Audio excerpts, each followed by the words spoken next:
안녕하십니까. 반갑습니다.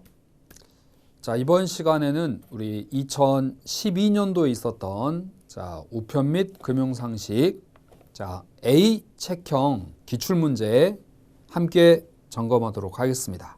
자, 문제 1번부터 살펴보시면요. 보기의 내용은 이용자 실비 지급 제도입니다.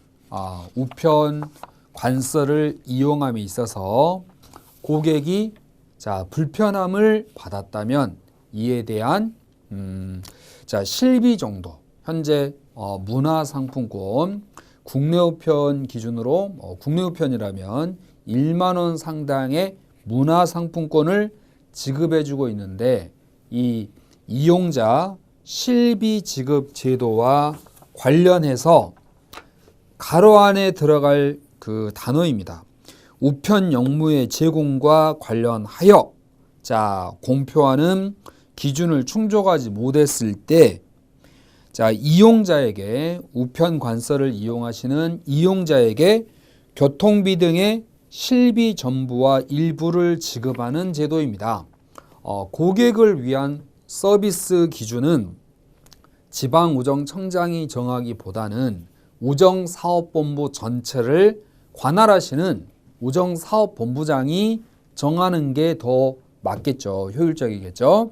그래서 정답은 3번 우정사업본부장입니다. 자, 문제 1번에서는 어떤 내용이 출제됐습니까? 이용자 실비 지급 제도입니다. 누가 정하여 공표하는 기준? 우정사업본부장입니다. 자, 문제 2번에 국내우편 서비스에 선택적 우편용무, 보편적, 선택적 구별해 주셔야 되는데, 보편적은 통상의 경우 2kg 이하, 소포는 20kg 이하까지고, 이를 초과하는 우편물의 경우 선택적 우편 영무 서비스에 들어갑니다. 그래서 정답은 1번이죠. 소포의 경우 20kg를 초과할 경우에 선택적 우편 영무에 해당하기 때문에요. 정답은 1번이고, 2번 2kg을 초과하는 통상 우편물의 우편물의 기록 취급 등 특수 취급 우편물, 통상 2kg을 초과한 통상 선택적입니다. 1번은 보편적입니다. 2번은 선택적, 3번, 4번 모두 선택적 우편 용무에 해당합니다. 그래서 문제 2번에서는 보편적 우편 서비스와 선택적 우편 서비스를 구분하는 문제. 자, 문제 3번. 옳지 않는 것, 국내 소포 우편물의 취급 조건과 접수에 관한 설명으로 옳지 않는 것은 바로 정답이 2번이 정답이 되겠습니다. 소포 우편물의 취급 조건에 있어서 최대 제한 중량은 30kg. 우리가 통상의 경우에는 최대 제한 중량이 6,000g이죠. 일명 6kg까지이고, 소포의 경우에는 30kg까지가 물론 당일 특급은 20kg까지지만 아무 말 없으면 여기 6kg 그리고 30kg이 되겠습니다. 2번에 노트에 뭔가를 적어 주셨겠죠. 그리고 사진 안에 여러 가지 인물도 있고 배경도 있죠. 그리고 거래 통장, 통화는 소포로 취급할 수 있다가 아니고, 우리가 통상은 서신 그리고 의사 전달물, 통화 등은 통상으로 보고, 통상 아닌 나머지는 또 소포로 봅니다.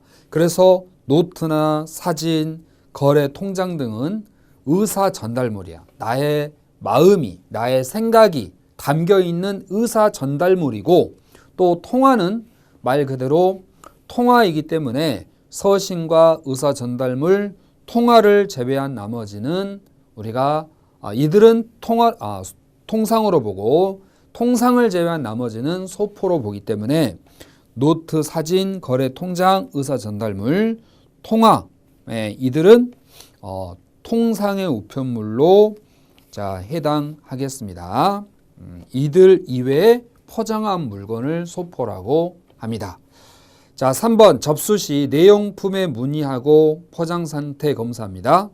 소포라고 표시해 줘야 되겠죠? 문제 3번에서는요. 통상과 소포를 구분하는 문제였고 문제 2번에서는 보편적과 선택적을 구별하는 문제였습니다. 우리 보편적의 경우 통상이라면 2kg 이하, 자 그리고 소포는 20kg 이하죠. 선택적의 경우라면 선택적 우편 서비스, 통상은 2kg 초과, 그리고 소포는 20kg 초과였겠죠.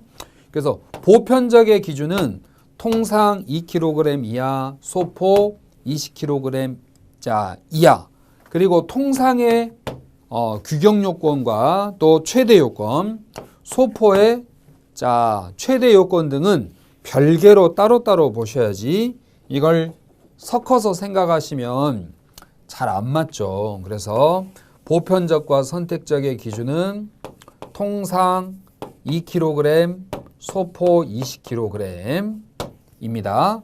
그리고 통상의 경우 2g에서 6,000g까지 보낼 수 있고 소포는 30kg까지입니다. 맞죠? 자, 그래서 보편적, 선택적의 기준과 통상과 소포의 구별 기준은 각각 분리해서 정리를 해 주셔야 될 내용이고, 이제 문제 4번 가보겠습니다. 소포 우편물에 관한 내용으로 옳지 않는 것, 정답은 2번이 되겠고 1번 같은 경우는 우리가 그 창구 접수와 그리고 창구 접수와 방문 접수에 대한 구별인데, 방문 접수는 우체국 택배라고 부르고 창구 접수는 소포 우편으로 업무를 표장하고 있다. 그러니까 업무의 명칭이죠. 우리는 방문 접수를 우체국 택배라고 하고 또 창구에 와서 접수하는 것을 소포 우표라고 부르겠다는 거죠. 소포 우편으로 부르겠다. 포장하여 명칭을 정했다. 자, 두 번째, 등기 소포는 그 금액을 한도로 손해배상해 주는데요. 일반 소포는 손해배상 대상이 되지 않죠. 등기했을 때 손해배상 가능한데 그 한도는 얼마까지입니까? 바로 50만 원까지입니다. 50만 원까지 구별해서 정리해 주셔야 되겠죠. 주의할 점은 등기는 50만 원까지인데 준등기의 경우에는 5만 원까지입니다. 그래서 등기는 50만 원, 준등기는 5만 원까지라는 점을 조심해서 구별해 주시고, 아래 3번에 내려가시면은 증납 또는 후납으로도 납부할 수 있고, 4번 우리 월 100개 이상을 발송하는 등기 우편물은 요금 감액 대상이다. 사전 계약에 따라 우편 물량이 많은 영업하시는 분들은 우편 물량이 많을 수 있겠죠. 그래서 월 100개 이상의 소포를 발송할 경우 등기 우편물 요금 감액 대상입니다. 이제 문제 5번 내려가시면요. 통상 우편물 규격 요건입니다. 자, 문제 5번의 경우 통상 우편물 규격 요건에 관한 내용으로 위반 시 규격 외 요금을 징수하는 것은 이라고 했는데요. 자, 우리가 통상의 경우 최소 2g, 최대 6,000g, 소포의 경우 30kg까지 보낼 수 있습니다. 그럼 여기서 문제 5번의 경우에는 규격을 물어보고 있어요. 규격 요건. 자, 규격 요건의 경우 봉투. 자, 엽서로 나뉘어지는데 봉투의 자, 규격 요건 무게는 최소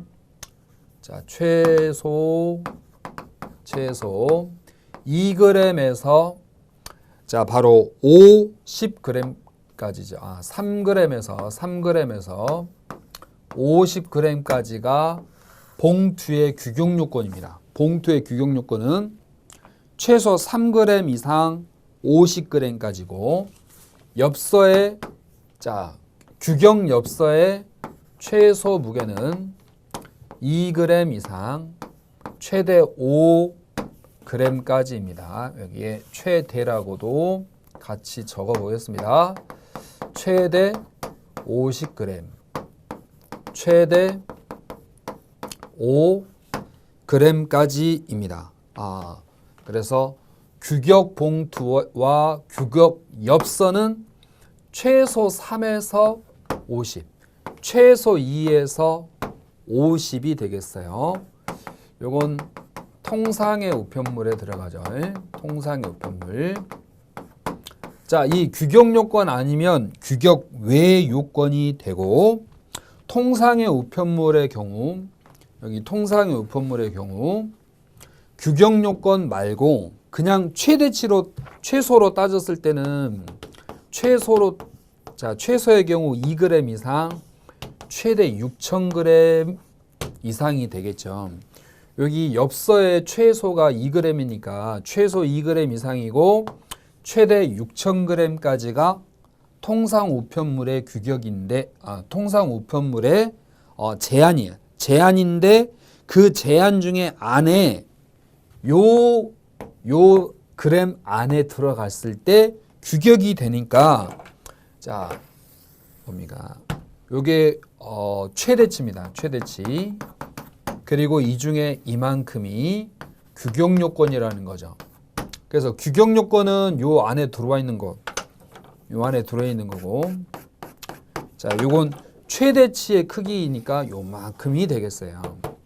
그래서 사실 이 부분이 정리를 잘 해주셔야 될 부분이에요. 2012년도 기출문제의 특징은 굉장히 숫자적인 것 그리고 범위적인 것 비교해야 될 것 이런 걸 집중적으로 물어봤던 문제들이 많습니다. 그렇죠? 보편적과 선택적의 기준 2kg, 20kg 통상 소포 또 통상의 우편물과 소포 우편물의 자 최소 최대 무게 그리고 통상의 우편물 규격 봉투 규격 엽서의 자 최소 최대 무게 그 외 자 우리가 통상 우편물 최대 크기 최소 크기 자 규격 봉투와 규격 엽서의 크기를 별도로 정리하시고 규격 아닌 나머지는 규격 외 통상의 우편물이 되겠습니다. 여기는 규격 자 통상의 우편물 벗어나면 규격 외 통상의 우편물이죠. 그러므로 자 문제 5번의 경우에는 1번 우편물의 무게는 2g에서 자 최대 50g이다. 봉투에 넣어 봉합하는 자 발송하는 통상 우편물 규격 요건에 관한 내용이다. 위반 시 규격 외 요금을 징수하는 것은 하고 물어보고 있습니다. 5번의 정답은 1번인데 우편물의 무게는 자 2g에서 최대 50g이라고 되어 있는데 지금 봉투에 넣어 봉합하여 발송하는 자 규격 봉투죠. 규격 봉투는 최소 3g 이상 최대 50g이 되기 때문에 이 5번 문제 1번 지문은 2g을 3g으로 사실 바꿔야 되죠. 그래서 1번이 자 규격 요건에 관한 규격 외 요금을 징수해야 될 경우에 들어갑니다. 1g 때문에 자 따라서 봉투 규격 봉투의 경우 3g에서 최대 50g이고 엽서의 경우 2g에서 자 5g까지라는 것을 자 잘 정리해 줍시다. 예, 칠판에 적어 드린 내용만큼은 꼭 구별을 잘 해주셔야 됩니다. 자 2번 풀 접착제 사용해서 봉투 붙일 수 있고 표면과 내용물은 편편하고 균일해야 되며 봉투 색상은 흰색과 밝은 색으로 하면 규격 요건에 맞습니다. 자 이렇게 해서 정답은 1번이었고 자 문제 6번 우편물 그 일반 취급 자 처리 과정인데 우편물 물류에 나오는 내용이죠. 문제 6번은 우편 그 물류 파트에서 등장하는 내용입니다. 흐름 그러면 발송인이 접수를 하면요. 접수를 할 때 사실 계약이 성립이 됩니다. 그래서 발송인이 접수하면 계약이 성립되고 이때 우리는 소인을 찍어줘야 돼요. 자, 받았다고 확인 도장을 찍어줘야 되죠. 그 소인하고 나서 자 정리를 하는 겁니다. 자 정리하고 이제 구별을 해야 되겠죠. 어느 지역으로 보낼 것인지 구별해서 정리하고 통상인지 소포인지 자 어느 지역으로 보낼 것인지 정리해서 체결을 합니다. 자 어느 차에 실어야 되니까 해당하는 운송차에 실어야 되기 때문에 체결을 합니다. 그리고 나서 운송을 하죠. 운반차에 실어서 운송을 하고 중간에 필요하면 교환소에서 대전에 있는 우편물 교환센터에서 교환도 하고 교환된 우편물은 다시 운송 자 배달되면 수취인이 이를 받아보게 되는 거죠. 자 그래서 요 순서를 정리해 주시되 현장에 오셔가지고 우체국을 방문해서 접수하시면 접수하고 바로 소인을 찍는데 그렇지 아니할 경우 우체통에 투합할 때부터 계약이 성립을 하죠. 투합된 우편물을 우체통에 들어있는 우편물을 자 수집해 옵니다. 자 우편물을 수집하고 나서 정리하고 소인을 찍어요. 우체통에서 꺼내온 우편물을 그냥 바로 도장을 찍는 게 아니고 정상적으로 발송인 그리고 수취인 주소가 적혀져 있는지 다 확인해 보고 정리해 보고 소인을 찍고 그리고 체결하기 때문에 이 소인과 정리 부분만 바뀔 뿐이지 나머지 순서는 우체통에 투합할 때나 현장에 우체국에 와서 접수하실 때나 동일하다라는 겁니다. 그래서 수집하고 정리하고 나서 소인 찍어요. 소인 찍고 정리하는 게 아니라 정리하고 소인 찍고 체결하고 운송하고 교환하고 운송하는 절차는 서로 동일하니까 이 부분만 바뀌었어요. 정답은 3번이 되겠습니다. 자 이제 문제 7번으로 문제 7번은 국제우편 파트가 되겠죠. 문제 7번 EMS 취급 상품 7개 있는데 7번 문제는요. EMS 자 취급 그 항목이 7개 있습니다. 자 서류, 비서류, 상품 견본, 자 마이크로, 자 테이프, 마이크로 필름, 컴퓨터 데이터, 또 우리 수업할 때 암기도 시켜드리죠. 암기법으로. 그래서요 EMS 자 7가지 해당하지 않는 거 송금환 그리고 가공하지 않는 금은 해당하지 않죠. 마그네틱 테이프, 마이크로필름, 상품의 견본, 상업용 서류, 자, EMS로 보낼 수 있는 물품이고 그 물품 7개 지문 꼭 챙겨주시고 자, 이 문제 나오기 이전에도 기출됐던 자, 내용과 관련이 있는 부분입니다. 그러니까 반드시 알아야 될 부분이죠. 자, 문제 7번의 정답은 2번이었고 문제 8번 살펴보겠습니다. 문제 8번 문제.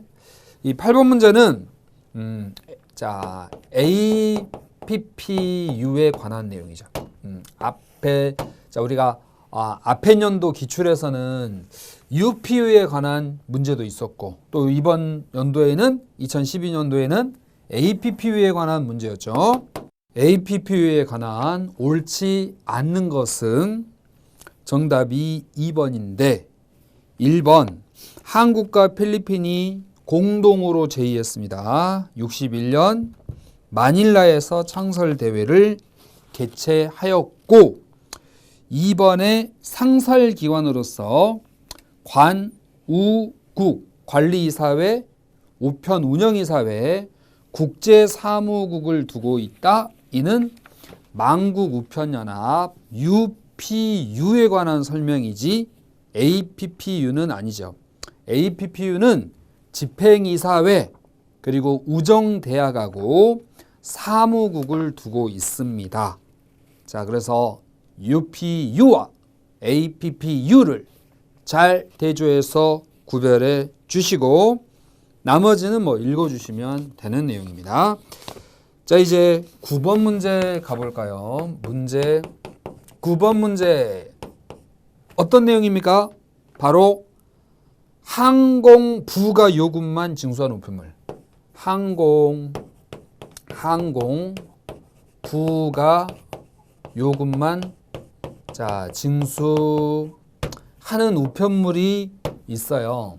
가장 대표적인 게 자, 시각 장애인용 점자 우편물이죠. 시각 장애인용 점자 우편물은 항공 우편 요금만 내면 되고 나머지는 낼 필요가 없죠. 자, 그래서 시각 자, 장애인용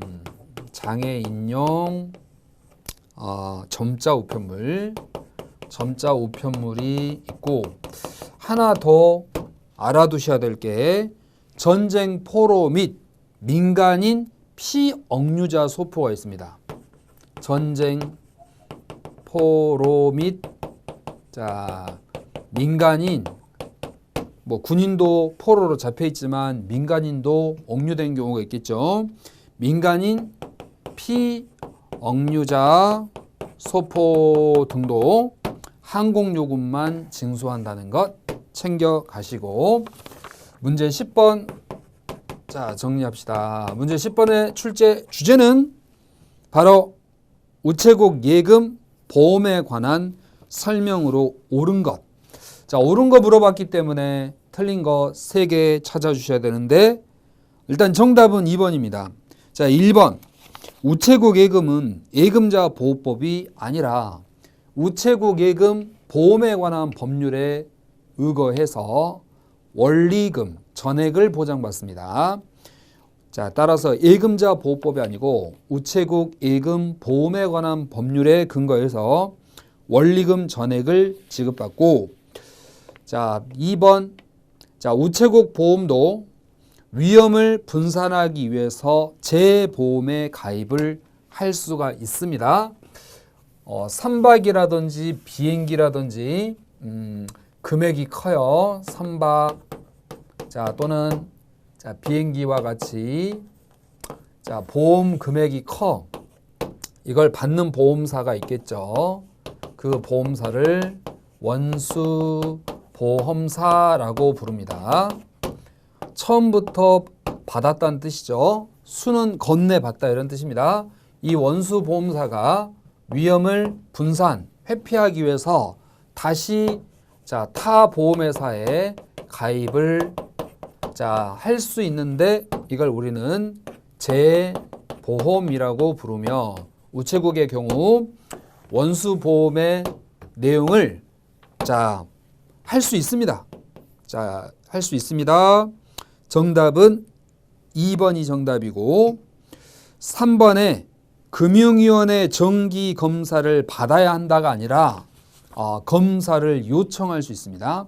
검사를 요청할 수 있는 사항이지 검사를 받는 대상은 아니고 4번 우체국 그 예금은 금융위원회가 정하여 준 기준 범위 내에서 이자율을 금융위원회와 협의해야 한다.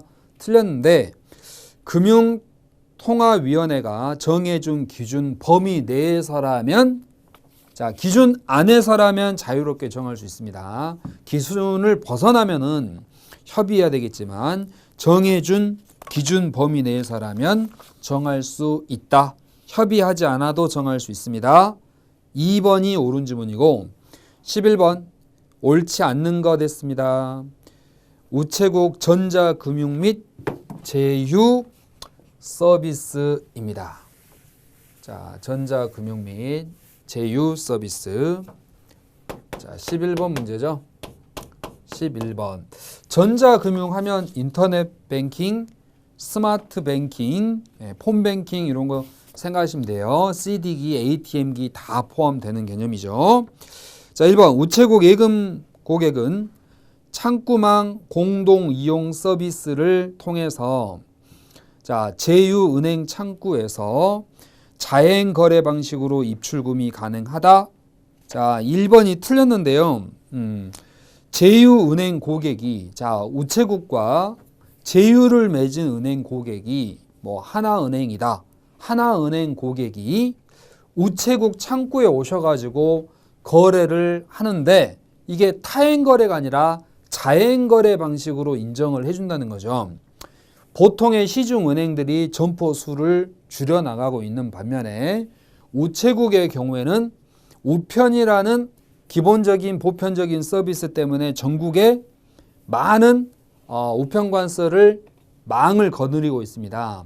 그래서 또 우편만 취급하는 게 아니고 금융 업무도 함께 취급하기 때문에 이를 시중은행이 우체국과 제휴를 하고 그 제휴한 은행의 고객분께서 우체국 창구에서 금융거래를 할 때 타 거래가 아니라 자행거래 방식으로 인정받는 것을 우리는 창구 공동망 이용이라고 부르죠. 그래서 우체국 예금 고객이 아니에요. 제휴를 맺은 제휴은행 고객이 창구망 공동 이용 서비스를 이용하게 되면 제휴은행 창구가 아니라 우체국 창구에서 자행거래 방식으로 입출금을 할 수 있는 서비스가 바로 창구망 공동 이용 서비스에 대한 개념입니다. 창구망 공동 이용 서비스에 대한 개념이 되겠습니다. 여러 가지 제휴 서비스의 일종이었다. 창구망 공동 이용 서비스. 그 이외에도 2번 노란우산 공제에 우리가 공제는 공적 부조죠. 공적 부조. 중소기업이라든지 소규모 기업에 파산이라든지 위기가 왔을 때 이를 도와줄 수 있는 공적 부조 제도가 노란우산 공제회 제도입니다. 일종의 보험가입이죠. 그 보험가입의 업무를 우체국이 제휴해서 공제에 가입할 수 있도록 도와주고 있어요. 판매 대행 업무를 하고 있어요. 판매 대행 업무. 청약 전 고객 상담을 할 때 기가입자 또는 강제 해제 후 한번 해제를 하고 나서 1년 동안은 가입이 안 됩니다. 그래서 1년 미경과 시에 신규 또는 재청약이 불가능하므로 청약 전 반드시 1년 이내에 해지나 또는 재가입 해지는 하지 않았는지 확인을 조회를 실시한다. 3번 우체국에서 신한은행의 스위프트망을 통해서 해외 송금 업무도 하고 있습니다. 제휴 업무죠. 제휴 업무. 4. 우체국 자, 영리한 체크카드. 영리한 체크카드의 경우 패스트푸드, 커피, 어학원 등에서 카드를 사용하면 10%의 캐시백으로 돌려주는 거예요. 젊은 층의 선호와 자기개발 노력에 부과할 수 있도록 혜택을 부여한 카드가 영리한 체크카드입니다. 캐시백으로 자, 돌려주는 카드다. 자, 12번 문제. 예금 상품 문제죠. 12번. 우체국 예금에서 제공하는 서비스를 모두 고른 것은 역시 제휴 서비스에서 한 문제 더 출제가 되었습니다. 기억번 우편 환인데요.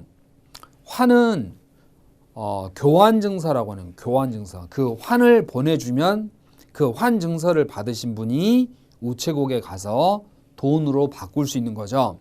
환에는 통상환과 온라인환 두 가지가 있습니다. 자, 통상환, 온라인환, 경조금 배달 서비스, 우편 대체 계좌를 통한 자금 결제인데 우리가 흔히 당자 예금이라고 하잖아요. 당자 예금을 통해서 수표를 발행하듯이 우체국에서는 우편 대체라고 해요. 우편 대체를 통해서 대체 계좌를 통해서 수표 발행하는 겁니다. 자, 자금 결제합니다. 증권 선물 계좌 개설 대행 서비스도 자, 최근에 하고 있고 그 밖에 해외 송금 업무인데요. 해외 송금 방식이 3개 있습니다. 스위프트망 그리고 유로 지로를 통해서 또는 머니그램 방식에 의한 송금 방식이 있습니다. 그 밖에 우체국 CMS 캐시 매니지먼트 서비스라는 단어가 CMS인데요. 일종의 전용 계좌죠. 결제 전용 계좌. 무통장 입금 계좌번호 개설 같은 거예요. 자, 카드 대금 결제라든지 기타 공과금 납부하실 때 무통장 입금이라든지 무통장 입금하실 때 계좌번호 부여받고 그 계좌에다가 입금을 하면 납부한 것으로 처리되는 처리되는 서비스, 요걸 CMS 자금 관리 업무라고 합니다. 입금 업무도 대행을 해 줍니다. 따라서 4가지 모두 다 우체국 예금 제휴 서비스 개념이라고 할 수 있습니다. 우체국에서 제공하는 서비스. 자, 13번 문제 13번으로 가시면 옳은 거 물어봤네요. 자, 정답은 4번이 정답이고 1번에 채권 시장에는 발행의 주체에 따라 국가가 또는 지역 정부가 지방 정부가 또는 금융회사가 또 회사가 상법상의 회사가 발행을 할 수가 있는데 우리가 환매 조건부 채권 RP는 발행의 주체가 아니고 발행 조건이에요.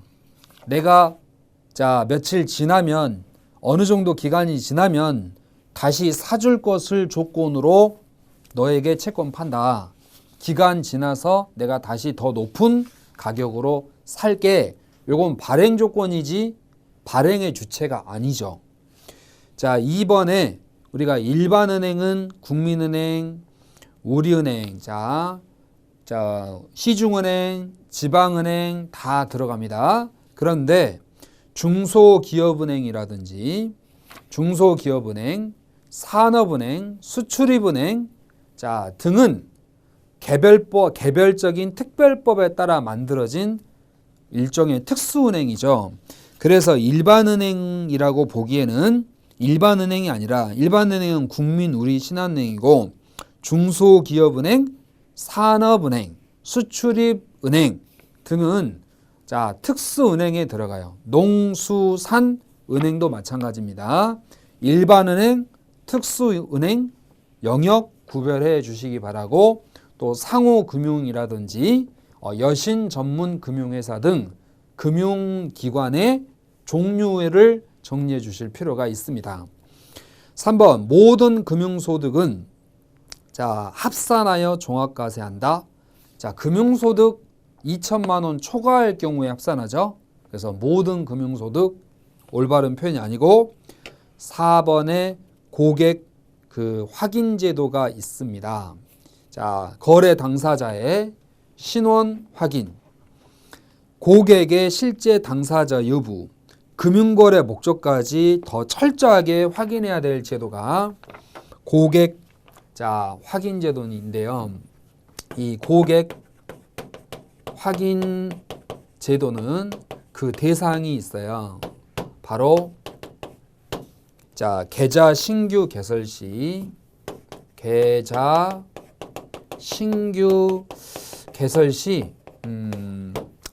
거래 당사자의 신원 등을 확인한다.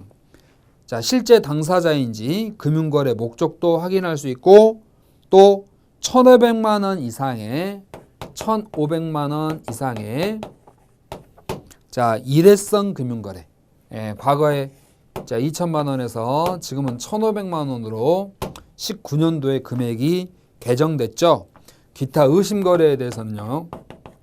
자금 세탁 등 의심거래에 대해서는 고객 확인을 하도록 하고 있습니다. 해서 정보분석원에 통보를 하도록 하고 있죠. 정답은 4번 고객 확인 제도의 개념들 좀 챙겨주시고 14번 갑니다. 문제 14번 금융상품.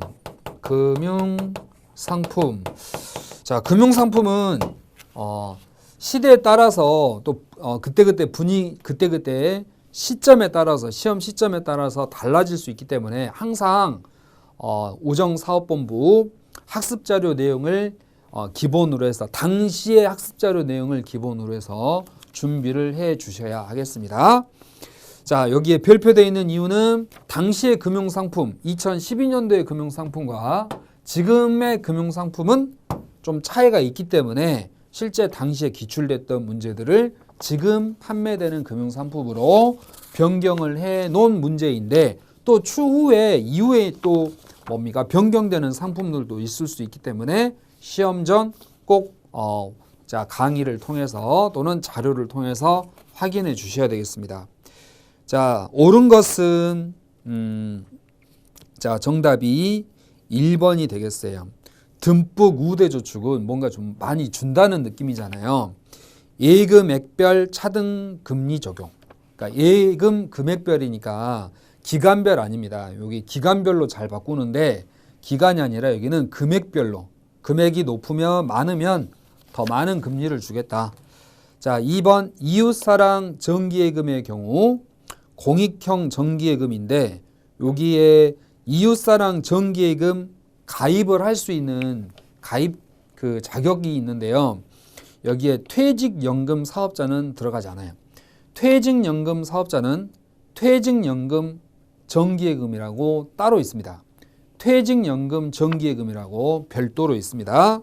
3번 챔피언 정기예금 있는데 자, 정기예금은 목돈을 굴리는 게 아니라 목돈을 거치하는 거죠. 맡기는 거죠.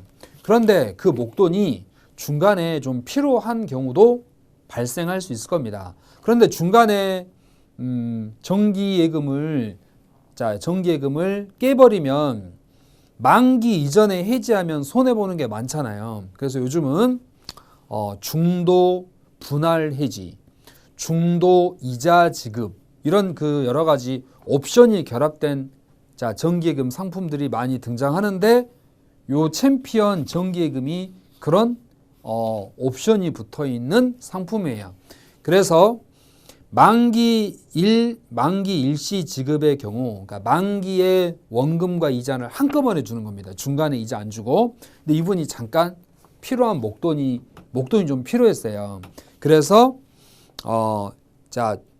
중도 이자 지급이 가능해. 중간에 만기에 이자 받기로 해놓고 중간에 이자를 받을 수 있는데 2번까지 가능해요. 그리고 2회까지 분할 해지도 가능한 상품이에요. 2회까지 전체가 아니라 부분적으로 나는 절반 정도만 또는 그 절반 정도만 이렇게 2회까지 분할 해지도 가능하고 2회까지 중도 이자 지급이 가능한 상품이 챔피언 정기 예금입니다. 꼭 잘 알아두셔야 될 예금이에요. 2회까지 중도 이자 지급 가능하고 2회까지 중도의 분할 해지도 가능하다. 4. 양도성 예금 증서는 중도 해지가 불가능합니다. 만기까지 가지고 가야 돼요. 소지한 사람에게 지급해 줍니다. 자, 이 표식 할인치 아니죠. 쿠폰입니다. 이 표식 쿠폰치 아니죠. 할인식입니다. 한마디로 쿠폰 아닙니다. 쿠폰치 아닙니다. 노 쿠폰체. 할인식이고 예금자 보호가 안 됩니다. 자, 예금자 보호가 안 됩니다. 이렇게 해서 14번 금융상품 정리를 해 주셨고, 이제 15번 문제 보도록 하겠습니다. 문제 15번. 자, 현재 판매 중인 우체국 보험 상품에 관한 설명으로 옳지 않는 것 했는데요. 보험 상품. 자, 앞에서 14번은 금융상품, 예금상품, 여기는 보험상품. 예금상품, 보험상품, 그리고 16번의 세금 등은 반드시 한 문제씩 언급되고 출제되는 주제입니다. 그래서 꼭 예금상품, 보험상품, 그리고 여러 가지 세금 관련된 내용들은 필히 잘 정리해서 준비해 주셔야 될 영역들이에요. 시험장에 가면 꼭 내가 만나는 문제일 수 있다.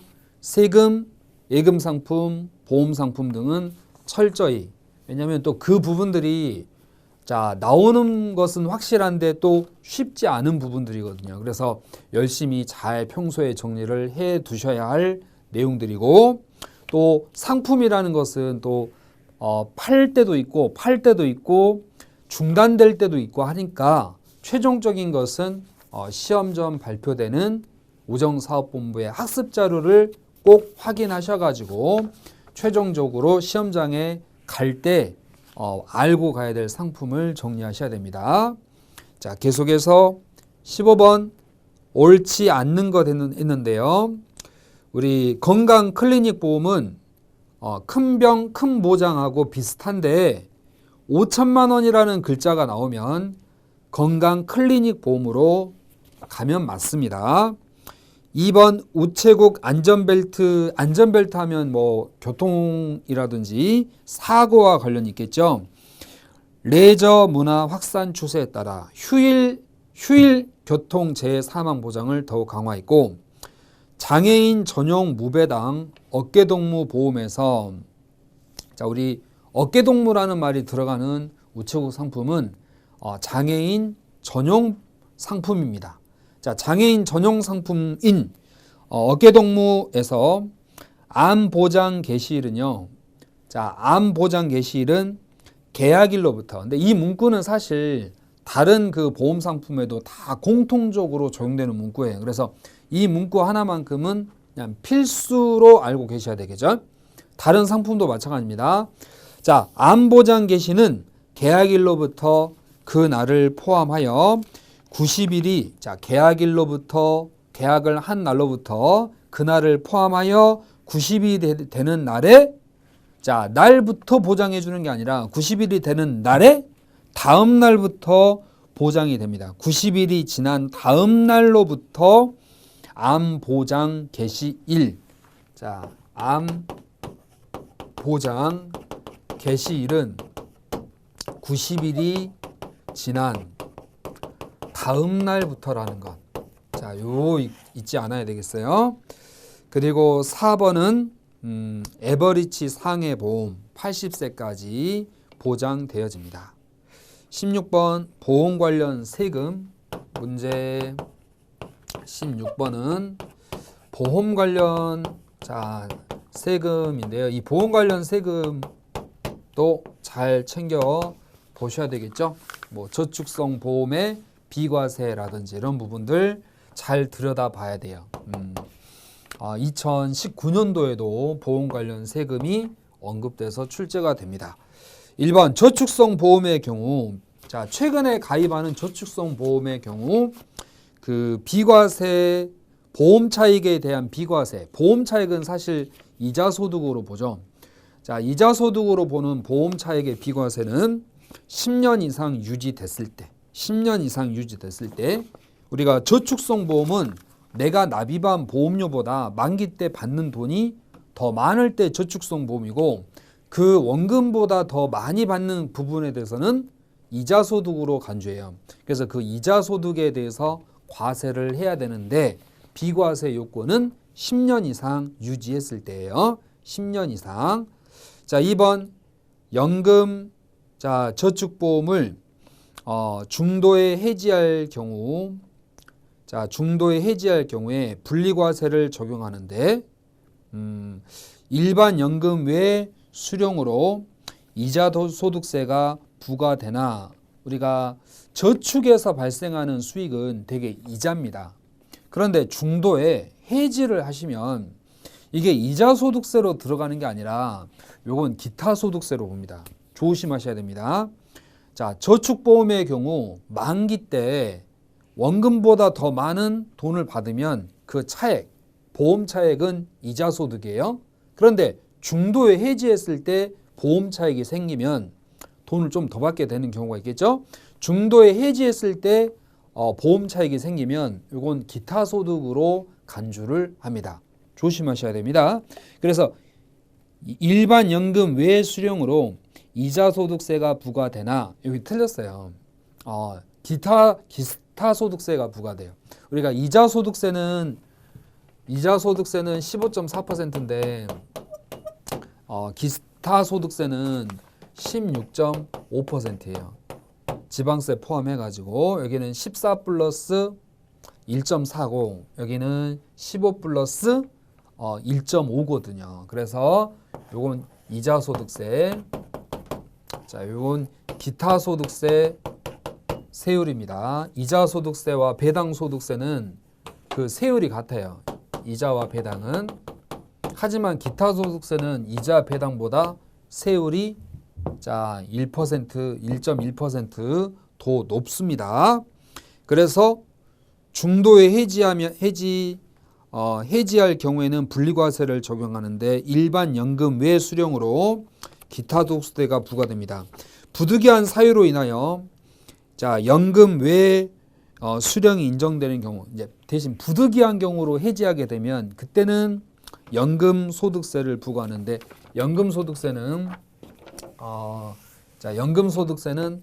3.3%에서 5.5% 사이의 세율을 부과합니다. 연령에 따라 3.3%, 4.4%, 5.5% 차등 적용을 하고 있죠.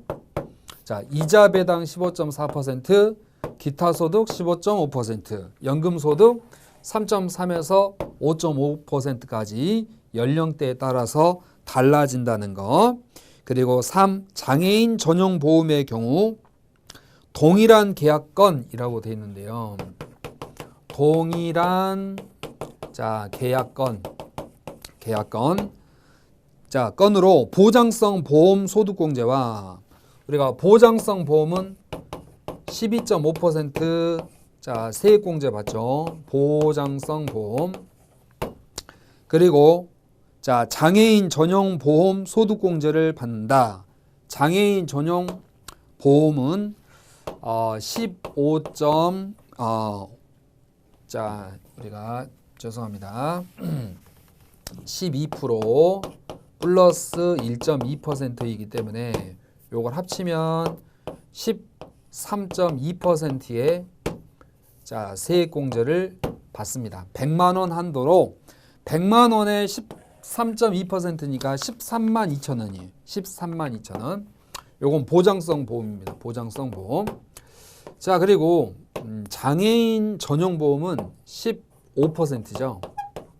플러스 지방세 1.5%이기 때문에 합산하면 16.5%가 돼요. 자, 100만 원. 내가 납부한 그 보험료 중에 100만 원에 16.5%를 세액공제 받는 상품이 장애인 전용 보험이에요. 자, 100만 원에 16.5%니까 16만 5천 원입니다. 자, 16만 5천 원. 자, 그럼 여기는 13만 2천 원, 16만 5천 원을 세액공제 받는데 동일한 계약건으로는 안 돼요. 하나의 상품에 대해서 세액공제를 2번 받으면 안 되고 상품이 2개인 거야. 계약을 2개 했어요. 하나는 보장성 보험, 하나는 장애인 전용 보험. 이때는 건건이 세액공제를 받을 수 있어서 이 2가지를 다 합치면은요 총 29만 7천 원까지 세액공제를 받을 수가 있습니다. 하지만 동일한 계약건으로는 해당하지 않는다는 점을 조심해 주시고, 4번 일용근로자를 제외한 근로소득자가 보장성 보험에 가입을 했을 때 납입한 보험료 연간 100만 원 한도 내에서 12%. 여기는 지금 지방소득세가 표시가 안 돼 있는데 지방소득세까지 하면 총 13.2%예요. 해당하는 금액을 해당 과세기간의 종합소득산출세액에서 세액공제를 받을 수 있다. 그리고 장애인 전용 보험 상품이 있으면 장애인 전용 보험의 경우에는 16.5%까지 세액공제가 가능하겠습니다. 정답은 4번이었습니다. 자, 이렇게 해서 우리가 16번 문제까지 해주셨고 17번 문제 한번 또 점검해 보도록 하겠습니다. 자, 보험 계약에 관한 설명으로 옳은 것 물어봤는데요. 17번 문제 보험 계약에 관련된 내용입니다. 자, 정답은 2번입니다. 1번은 어떤 내용이 틀렸냐면요. 보험 계약을 이제 부활했어요. 실효됐다가 다시 부활했을 때 그 실효된 이후 시점부터 부활될 때까지의 기간에 발생한 사고에 대해서 책임질 수가 없죠. 어떤 사고가 있었는지 뭡니까? 사고가 일어나서 그 사고에 보상받기 위해서 다시 부활을 하는 수도 있기 때문에 그 실효됐던 기간에 발생한 사고에 대해서는 책임을 지지 않습니다. 자, 2번 보험 계약자와 피보험자가 서로 다를 때 타인 생명보험이라고 보험 계약자와 보험 수익자가 서로 다른 경우를 타인을 위한 보험이라고 합니다. 생명보험이 있고 위안보험이라고 있는데요. 요건 칠판에 잠깐 적어드릴게요. 자, 3번 보험계약의 무효란 처음부터 효력이 없는 겁니다. 그런데요, 처음에는 유효하게 성립되었지만 이후에 무효 사유의 발생으로 인한 계약의 법률상 효력이 계약 시점으로 소급하여 없어지는 것을 우리는 취소라고 하죠. 그래서 3번은 무효가 아니라 취소가 돼야 돼요. 무효는 처음부터 효력이 없습니다. 그런데 취소는 일단 유효하게 성립된 계약이 추후에 취소의 사유가 발생하면 취소 사유가 발생하면 무효 사유가 발견돼도 마찬가지입니다. 과거로 소급하여 돌아가서 효력이 상실돼요. 그래서 취소가 있으면 과거로 소급하여 효력이 상실되니까 무효와 효과는 동일해져요. 단 차이는 처음부터 효력이 없는 건 무효, 취소가 있으면 무효와 동일하게 효력을 상실하는 게 취소니까 무효와 취소 중에 취소를 필요로 하고 취소를 기다리는 건 취소라고 합니다. 취소를 기다리지 않아도 되는 건 무효, 취소를 기다렸다가 효력이 사라지는 것을 우리는 취소라고 합니다. 4번에 부활을 청약할 경우에도 동일하게 고지 의무가 존재합니다. 보험 계약자라든지 피보험자는 고지해야 될 의무가 부활 청약 시에도 고지 의무가 존재한다 까지 해 주시고, 자, 옆에 하나 또 적어주시면 좋겠습니다. 자기 생명보험, 타인 생명보험, 자기를 위한 보험, 또 타인을 위한 보험. 이게 용어 차이인데요. 용어 차이인데 자기 생명보험은 보험 계약자. 자, 여기는 보험 계약자로 다 동일합니다. 보험 계약자로 동일하고, 자, 자기는 동일합니다. 보험 계약자. 그런데 자, 자기 생명보험은 보험 계약자와 피보험자가 같아요. 그러니까 본인 생명을 피보험으로 한 보험이죠. 타인 생명은요, 서로 다릅니다. 타인 생명이니까. 타인 생명. 자, 그래서 생명 피 기억합시다. 피 생명 하셔도 되고, 여기는 자기를 위한 보험인데 여기는 보험 수익자예요. 보험 계약자와 보험 수익자가 같으면 자기를 위한 보험이고, 자, 여기 피보험자하고 보험 수익자하고 또 보험 계약자가 다 같으면 자기 생명, 자기를 위한 보험이 되겠죠. 자, 타인을 위한 보험은요, 자, 보험 수익자가 본인이 아니에요. 보험 계약자가 아니에요. 자, 따라서 생명이란 말 딱 들어오면 피보험자, 위한다는 말이 들어오면 보험 수익자를 떠올리시면 문제 17번의 2번 지문은 해결이 되셨고, 자, 문제 18번 들어갑니다.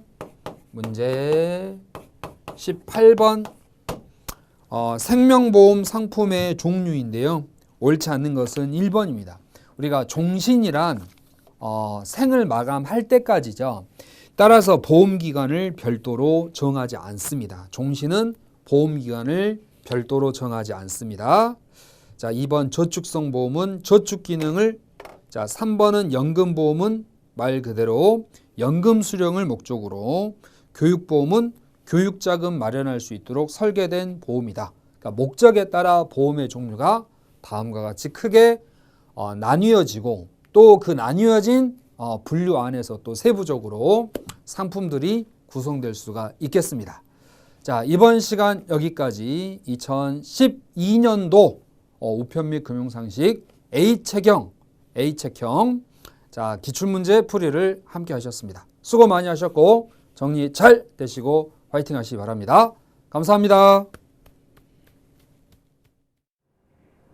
안녕하세요, 방지원입니다. 2012년 계리지 기출 우편 및 금융상식 A체형 문제 들어가도록 하겠습니다. 자, 19번 문제, 글의 내용과 일치하는 것을 찾는 문제입니다. 보기 먼저 볼게요. 보기가 짧게 나왔죠? 예, 보기 먼저 보시는 것도 요령이죠. 1번 Better energy sources exist. 자, exist 존재하다 아시죠? 그래서 더 나은 에너지원, energy sources, 더 나은 에너지원이 존재한다. 자, 2번 The supply of oil, 기름이죠? 그죠? 석유의 공급이 will never run out. 절대 run out, 고갈되지 않을 것이다. 우리 다 써버리는 걸 run out이라고 합니다. 그래서 절대 그 석유의 공급은 고갈되지 않을 것이다. 벌써 2번은 아닌 것 같아요. 그죠? 요것만 보셔도. 자, 3번. Oil is an efficient source of energy. 그래서 석유는 효율적인 에너지원이다. 이것도 조금 아닌 것 같아요. 그죠? 우리가 뭐 보통 화석연료 같은 것들 효율적이지 못하죠. 그 다음에 4번. Oil will run out. 그래서 석유가 고갈될 것인데 in the next 20 years. 향후 20년 내에 고갈이 될 것이다. 그래서 1번하고 4번 정도로 좁히셔도 될 것 같습니다. 자, 내용 들어갑니다. 첫 번째, people disagree. 사람들은 동의하지 않습니다. About how soon, 얼마나 일찍, 그죠? 얼마나 빨리, 얼마나 일찍 세상이 will run out of oil. 석유를 다 써버릴지에 대해서는 동의하지 않습니다. 그래서 뒤에 나오지만 뭐 20년이다, 150년이다 이런 얘기가 나오지만 but 그러나 it does not matter. 자, 우리가 matter가 동사로 쓰이면 중요하다라는 뜻이에요. 그래서 it does not matter면 중요하지 않습니다. 뭐가? whether이야 하는 것이. 자, whether가 뭐뭐인지 아닌지라는 뜻이 있는 거 아시죠? 뒤에 거 인지 아닌지는 중요하지 않습니다. 사람들이 석유가 고갈되는 시기에 대해서 동의하지 않는데 whether 이하는 중요하지 않다. Oil will run out in the next 20 years. 향후 20년 후에 고갈이 될 것인지 or the next 150 years. 향후 150년 후에 고갈이 될 것인지 중요하지 않다. 왜? 어차피 고갈될 거니까. 그래서 뒤쪽에 since oil is still going to run out 나오죠. 자, 그리고 이럴 때 since는 뭐뭐 이후로라는 뜻도 있지만 뭐뭐이기 때문에라는 뜻도 있는 거 아시죠? 그래서 뒤에 거이기 때문에 기름이 어쨌거나 run out 고갈될 예정이기 때문에 그게 20년이 걸리든 150년이 걸리든 어차피 고갈될 것이기 때문에 we cannot depend on it. 자, 여기서 it이 가리키는 거 뭐죠? 오일이죠. 우리는 석유에 기댈 수가 없습니다. 왜? 언젠가는 고갈될 거니까. To meet our energy needs forever. 그게 영원히 기댈 수 없죠. 영원히 우리가 에너지에 대한 필요한 것이 있는데 그것 때문에 기름에 언제나 석유나 언제나 기대고 있을 수는 없다라는 거. Besides, 게다가 it's a limited supply. 제한적인 공급. 그러니까 석유가 또 무한정 공급되는 게 아니잖아요. 공급량이 정해져 있다 그죠? 공급량이 조절이 되죠. 그래서 그거 이외에도 oil, 석유는 is an imperfect energy source. 불완전한, perfect의 반대만. 불완전한 에너지원입니다. It pollutes the air. 자, pollute, 우리 pollution 이런 거 들어보셨죠? 오염. pollute는 동사입니다. 오염시키다. 석유는 공기를 오염시킵니다. And it is inefficient. 나오네 이제. 화석연료가 효율적일 리가 없어요. 그죠? 비효율적입니다. When it is burned. 그것이 타질 때는. 그죠? 우리가 태워서 에너지를 만드는데 그렇게 될 때는 효율적이지 못합니다. There are much better fuel available. 훨씬 더 나은 연료가 available. 이용 가능합니다. 주제 문장 나왔네요. 주제 문장. 자, 훨씬 더 나은 에너지가 이용 가능합니다. We just need to find. 우리가 찾기만 하면 된대요. 우리가 찾기만 하면 됩니다. Cheaper ways to harness. 어려운 단어 나왔네. harness.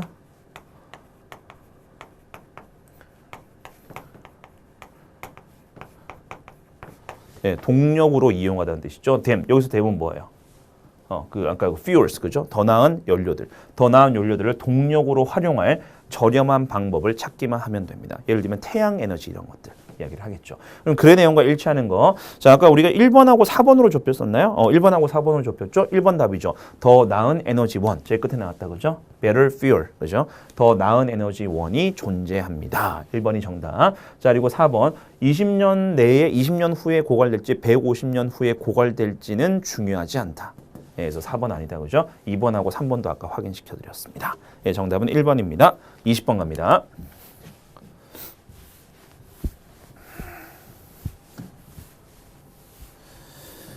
자, 20번. 문맥을 고려할 때 빈칸에 들어갈 알맞은 단어는. 자, 그리고 밑에 단어 보시니까 learn, adapt to, ignore, avoid 동사들 들어가 있죠. 동사 먼저 정리하고 들어갑시다. 자, 1번에 있는 learn, 배우다, 학습하다 다 아시는 거. 자, 2번 adapt는 뒤에 to가 들어간다 그죠? 어디에 적응하다.